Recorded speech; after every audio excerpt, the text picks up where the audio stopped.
I won the lottery! I've been living a hard life because you only gave me $1,000 a month. But now I can live freely. In front of me, my mother-in-law, Barbara, uttered those words with a spiteful smile I had never seen before. Married to my husband for 30 years, we had been assisting his financially struggling parents with $1,000 every month.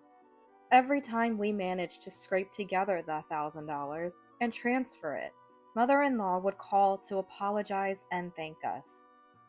How did it come to this? The mother-in-law, who only ever talked about money in front of me, seemed like a complete stranger. My name is Nancy, and I am 47 years old. I married my childhood friend Thomas right after we graduated from high school. We both enjoy our jobs and, despite being busy, lead a happy life. We've had a good relationship with the parents-in-law since I was a child, as they had taken care of me. My own parents, now deceased, were both working when I was a child.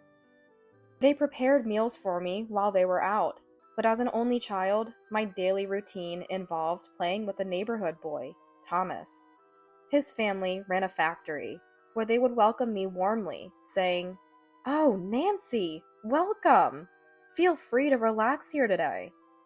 They took great care of me. I grew up in the countryside, surrounded by nature and a peaceful atmosphere. The elegant surroundings contrasted starkly with the parents-in-law's workplace, full of large machines I had never seen before. It was a shock at first. "Robert, what is this machine doing right now?" "This one here can freely shape things. Depending on how much force you apply, you can make whatever shape you like." My father-in-law, Robert, would reply with a smile, even during his busy workday. Barbara would serve delicious snacks during snack time. "Barbara, this treat is delicious. Thank you," I would say, and she'd respond with a pleased look. "The treats and chocolates you're eating now are made in a different factory. They're beautiful and taste perfect, right?" "Really? Machines are amazing." Even as a child, I was impressed by the precision and accuracy of machinery, far surpassing human capabilities. Other than going home for lunch to eat meals prepared by my parents, my options were either running around playing with Thomas or sticking by the machines, which made for a happy way to pass the time. One day, I dreamed of working at the parents-in-law's factory and went to a technical university to study hard and realize that dream. My husband felt the same about working at his family's factory, and after getting married, we decided to work there together. After graduating, we went to the parents-in-law's place with great anticipation. "I'm sorry, both of you." "I was happy to hear you wanted to work in our factory, but it's gone bankrupt." I can never forget the look of frustration on parents-in-law's faces. My husband and I were stunned, watching as his family home was disposed of. Eventually, as parents-in-law started apartment living, I made a decision. "Listen, I want to move to the city. There are more job opportunities there, and I want to give back to Robert and Barbara as much as I can." Initially surprised, my husband agreed. "Indeed, we want to find what we truly want to do from a range of options, while sufficiently supporting our parents," he said. Then I landed a job in the factory I had always admired, and started a part-time job on weekends to send more money to the parents-in-law. Despite the physical labor and exhaustion, working around machines I loved made me feel fulfilled. However, the factory work was surprisingly tough, something I hadn't realized as a child. Struggling to maintain physical strength, I nearly fainted from anemia due to the busyness. This led me to think about balancing work and family life. After decades of a busy life, one day, Barbara called me. "Hello?" "Hello, Nancy? Sorry to bother you when you're busy. Robert passed away recently. He had been unwell for a while. He didn't want to worry you and Thomas, so he asked not to say it was due to illness." That call made me regret not being there more. I had been too busy to visit, and was filled with a desire to make their later years comfortable. Frustrated that I couldn't be there till the end, I offered Barbara, "Why don't the three of us live together? I'm ready whenever you are, so please don't hesitate." After a pause, Barbara declined. "No, if you're enjoying your current job, there's no need to quit. I want some time alone for a while. I worked so much in my youth, but life isn't easy. So could you increase the support a little more?" I was taken aback. The city indeed offered higher wages, but the cost of living was also higher, and I was reaching my limits. "Barbara, I'm sorry, but to be honest, increasing the support further would strain our finances. I'm doing my best with multiple jobs, and don't want to say this, but it's the truth." Then, "Oh," I heard Barbara say, which clearly showed her surprise. I thought, "I wonder if I've said something to worry about." The next moment, "Double work is tough, you say. Is that a dig at me? Be grateful you have jobs. Right before the bankruptcy, both Robert and I worked, unpaid. If you're managing to live, surely you can increase your support, right?" Her unexpected words left me reeling and feeling utterly outmatched. I replied, "Understood. Let's discuss this matter with Thomas soon. It involves him too." With that, I ended the call. I understand Barbara's perspective, to some extent, and I'm grateful to the company that employed me. But our bodies are our assets. Overworking, to the point of illness, would mean giving up both the support and our dreams. Before visiting Barbara, my husband and I went to see her brother, Charles. He welcomed us warmly, and we immediately discussed the support for Barbara. "I was also sending her a little money. I have a daughter who is now independent, and as I'm getting older, I want to leave her as much money as I can. I went to discuss it with Barbara once. A few years back, we planned a surprise family visit during the holidays, and accidentally saw Barbara buying a lot of lottery tickets."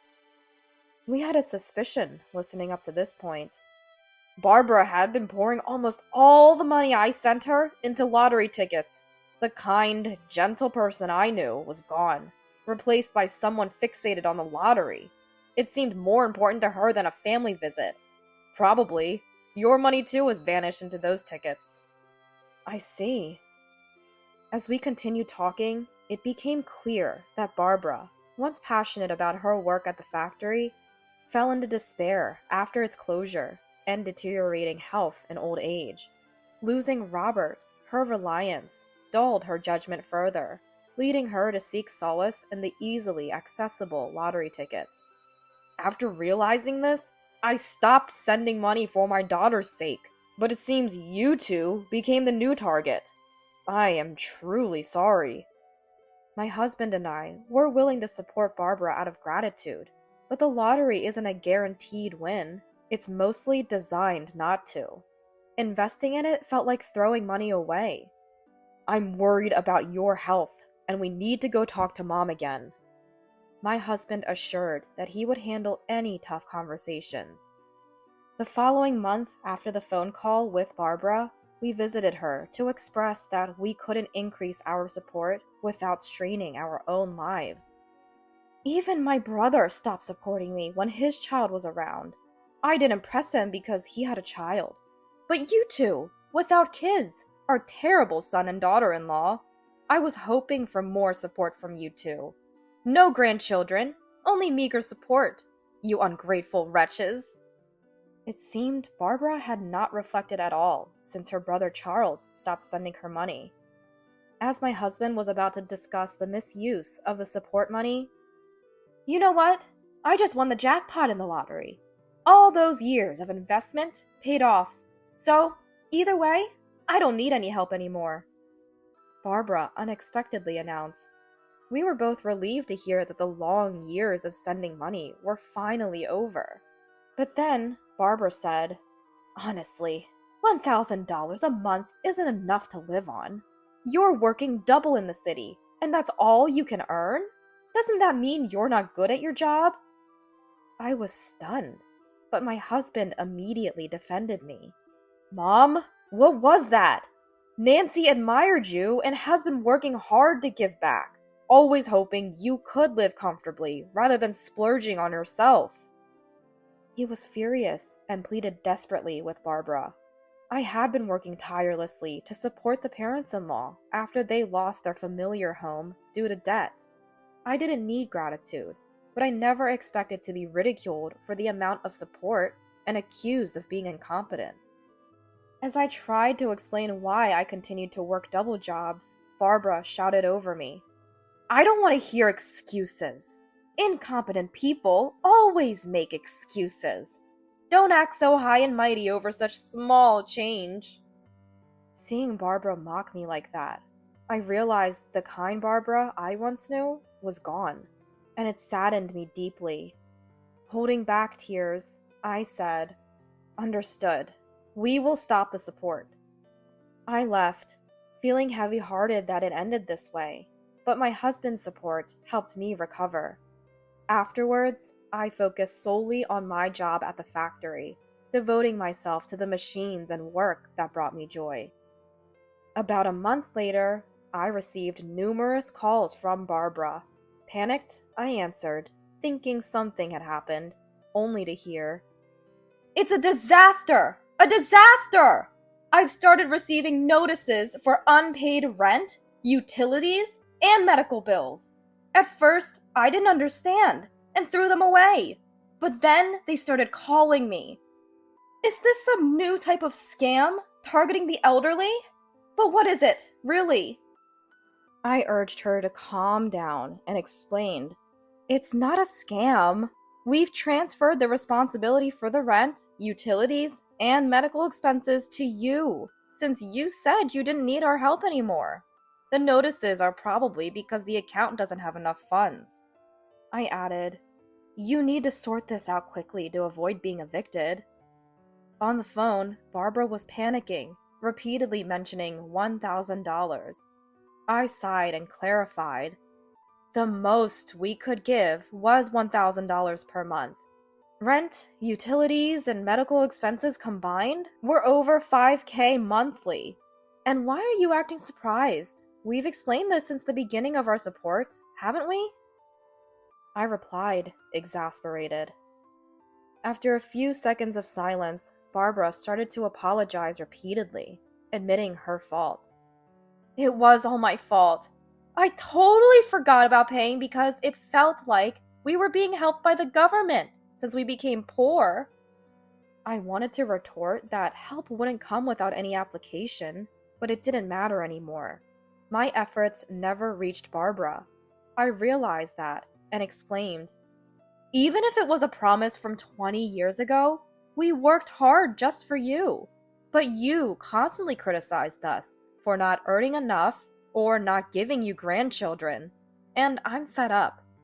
I admired you and aspired to work in the factory. Thinking of you every day at work was my motivation." I yelled that out. Barbara just cried, saying, "I'm sorry." But it was too late. I was just putting on a brave face before. I actually spent $1,000 on lottery tickets and only won $5,000. I can't live on that. I won't lie anymore. Please help me."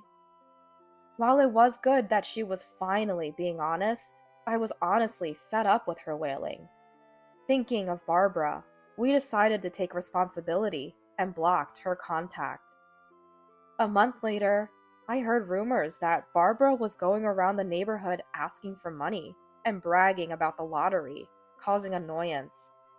She never interacted with neighbors before due to her busy work life, but suddenly, seeking admiration and lonely, she started reaching out. Naturally, neighbors grew suspicious and distanced themselves.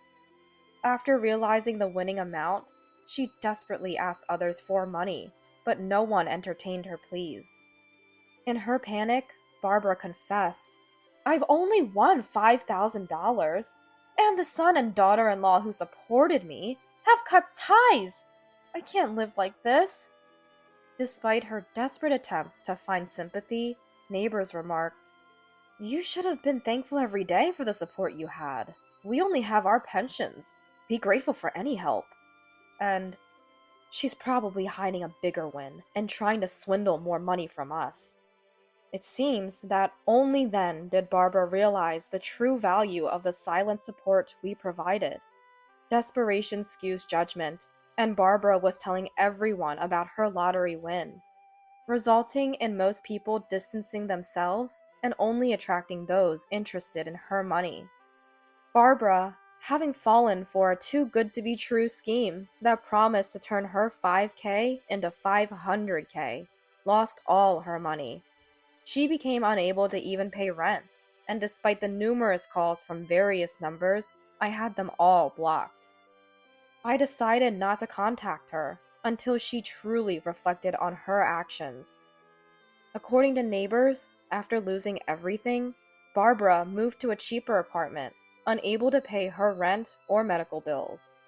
Having no money for lottery tickets, she sold Robert's belongings to cover some of her arrears.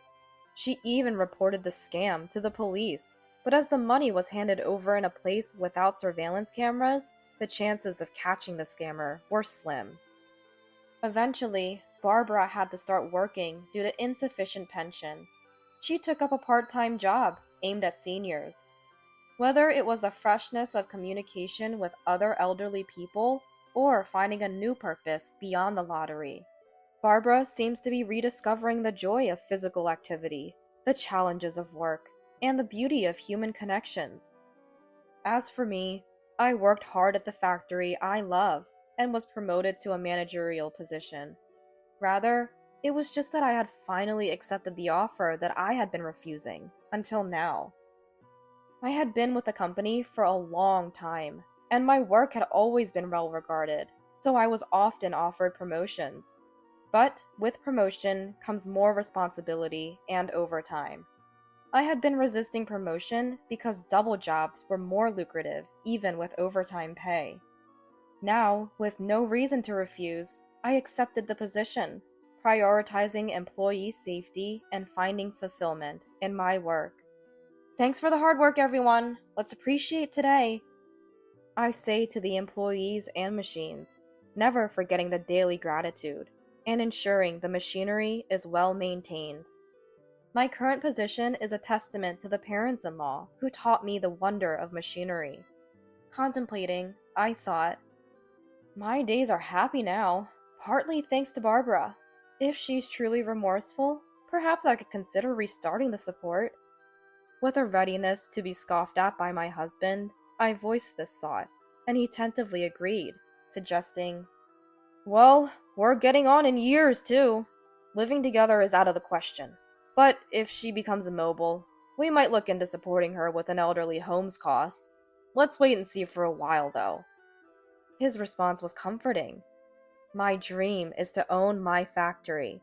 Despite everything said and done, someday I want to proudly thank Barbara for her part in my journey.